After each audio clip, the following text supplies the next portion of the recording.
Bueno, Catherine, ayer también sucedió algo muy importante en Brasil.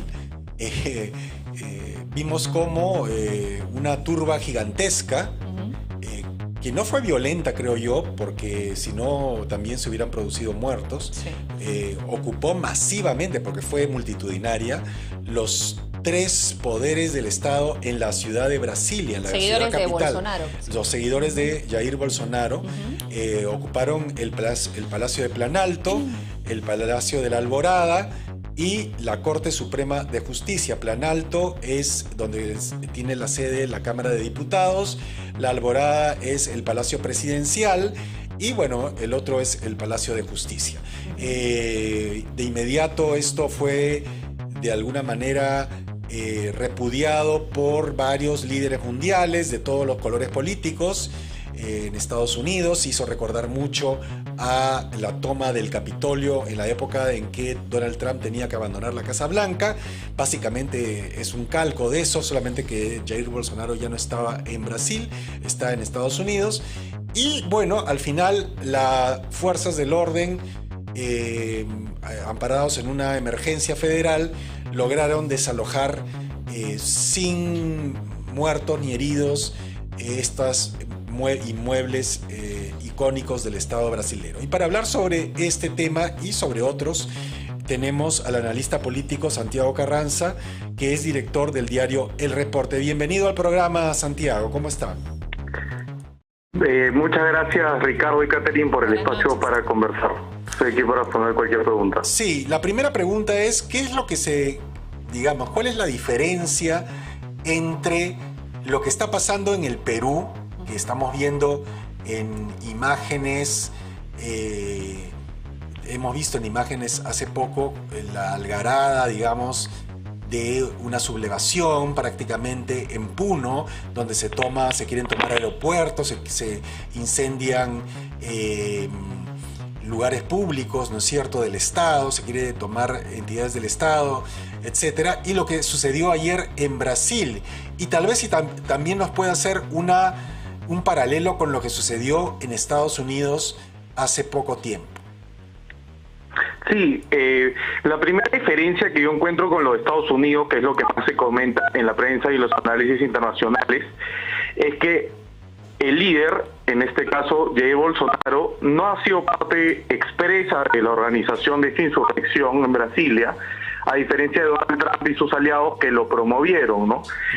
Bolsonaro, a diferencia de Trump, aceptó la derrota, dio paso y las facilidades a la sucesión tras las elecciones y se fue a Estados Unidos rápidamente porque sabía que se le venía una persecución judicial muy fuerte. El día 2, después de salir del gobierno, automáticamente el Partido Socialismo y Libertad, que es el segundo aliado más importante de Lula, pidió su arresto, ¿no? Incluso están comenzando a pedir su extradición, cosa que también ayudó a que los bolsonaristas, que son un movimiento político muy fuerte y muy organizado, también incendiaran un poco sus ánimos y alentaran un poco esta situación, ¿no? En cuanto al Perú es distinto por lo siguiente: el ataque en Brasil no ha sido generalizado a través de todo el territorio, sino que se ha basado en la Plaza de los Tres Poderes de Brasil, donde se encuentra la principal sede del Ejecutivo, del Legislativo y del Poder Judicial. Fue un ataque a estas instituciones, a estas instalaciones que duró alrededor de 5 horas y rápidamente las fuerzas del orden en Brasil lo desalojaron, ¿no?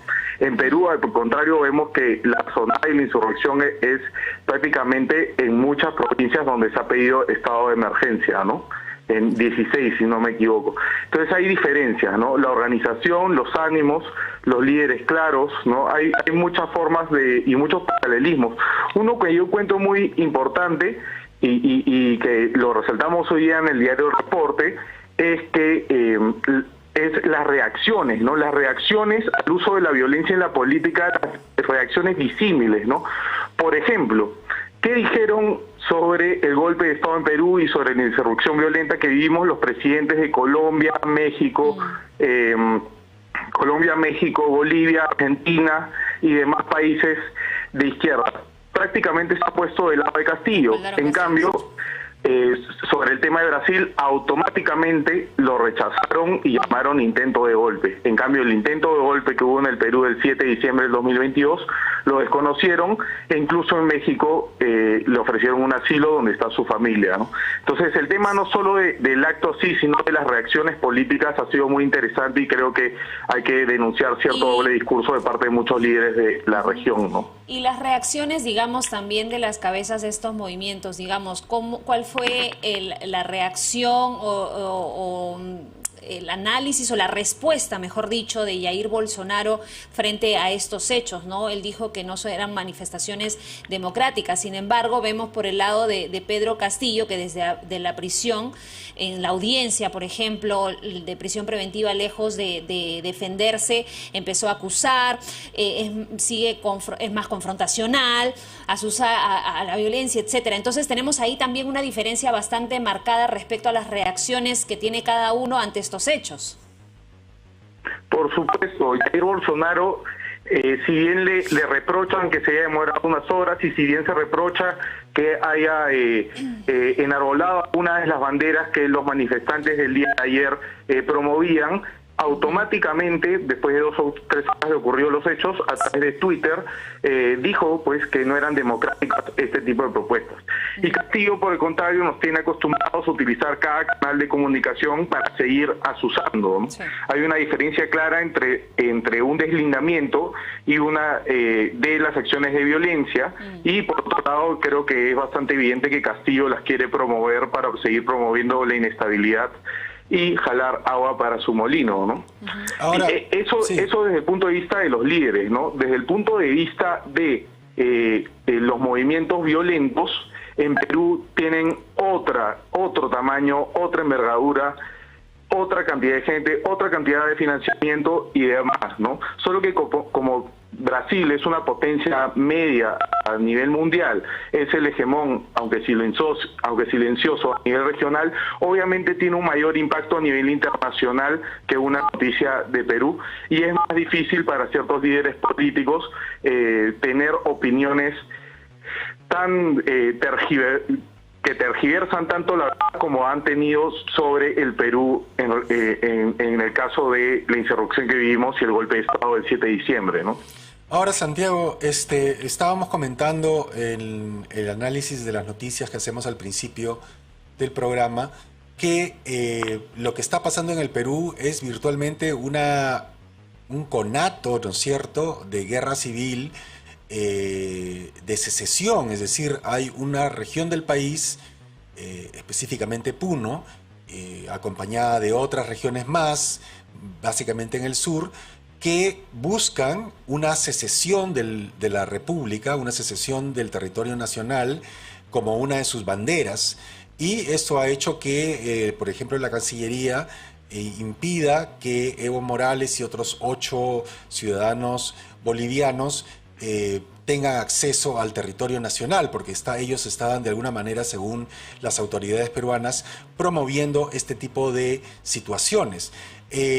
Y yo realmente soy una de las personas que creo que estamos en esa situación, es decir, una situación que va más allá de las reivindicaciones que se hablan, sino que efectivamente hay un ánimo de separación, un ánimo separatista, y que la Presidenta tiene que enfrentar constitucionalmente, porque su deber es, como dice la Constitución, resguardar la integridad del territorio nacional y de la República. ¿A ti te parece que ese análisis es correcto o tienes alguna divergencia?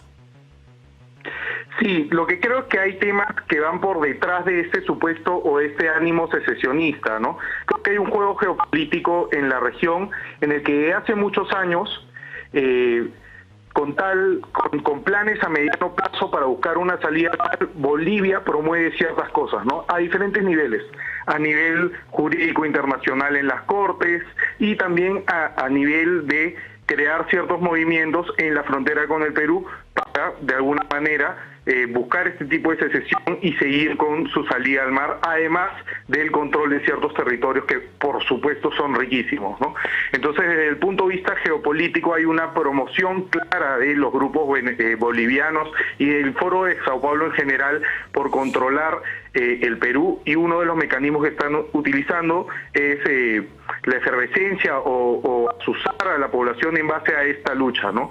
Yo creo que esto es solo discursivo, ¿no? Lo que se está viendo son temas más profundos por el control de recursos, por la salida al mar y demás temas de carácter geopolítico más de que luchas nacionalistas, ¿no?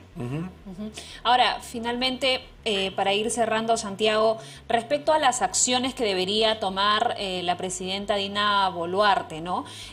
Ahora mismo la hemos escuchado, sí se está pronunciando constantemente por el número de fallecidos, y ella indica que su gobierno no es un gobierno que busca la violencia, etcétera, ¿no? Pero lo cierto es, desde que ella asumió el poder ya tenemos casi 34 fallecidos. Entonces, desde tu lectura y del análisis de los hechos, no solamente lo que viene ocurriendo en el país, sino también a nivel internacional, ¿qué acciones debería tomar la presidenta Dina Boluarte para frenar esta ola de violencia?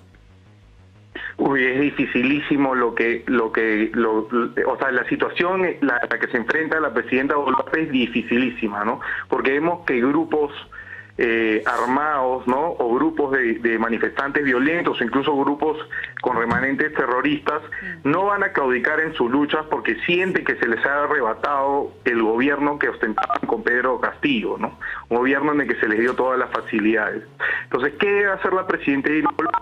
Intentar contener la situación con el menor número de bajas, ¿no? Por lo cual tienes que tener un sistema de inteligencia bastante en funcionamiento, sin rotamiento, por ejemplo, para poder llevar a cabo entre todo el sistema de inteligencia ciertas operaciones en las que no sea necesaria el enfrentamiento directo para disuadir a los manifestantes. Necesitas mensajes políticos claros que sin jugar al doble cachete tranquilicen a la población. Necesitas también diálogo. Creo que lo del acuerdo nacional no va a llevar a nada.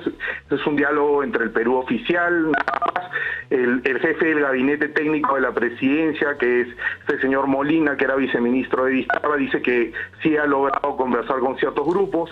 Bueno, vemos que en verdad no está logrando mucho porque no está parando de la violencia. Entonces el gobierno de Dina Boluarte, cada día que pasa, se deslegitima más, no solo por la violencia, sino por la ineficacia en sus actos y por la sangre que está corriendo, que obviamente ella no ha causado, ¿no? Entonces, es una situación en la que necesita un shock, tanto político como operacional, que le permita controlar la situación de un golpe, ¿no? Es muy complicada su situación. Su gobierno, también debemos decirlo, tiene apenas un mes. Gobernar no es sencillo. Ella no tuvo un proceso de transferencia, ella no tuvo un partido político detrás y diversas cosas. Incluso los que eran sus aliados son la oposición más fuerte que tiene ahora, ¿no? Entonces Dina Boluarte está en una situación de extrema debilidad, de extremo desprestigio y con extrema sensibilidad de cara a todos los actores políticos. Yo creo que si es que no logra resultados rápidos, su gobierno podría terminar cayendo, ¿no? Ok, muchas gracias, Santiago, del diario El Reporte, por tus apreciaciones. Creo que el público sacará sus propias conclusiones al respecto. Muchas gracias. Vamos a una pausa, Catherine, y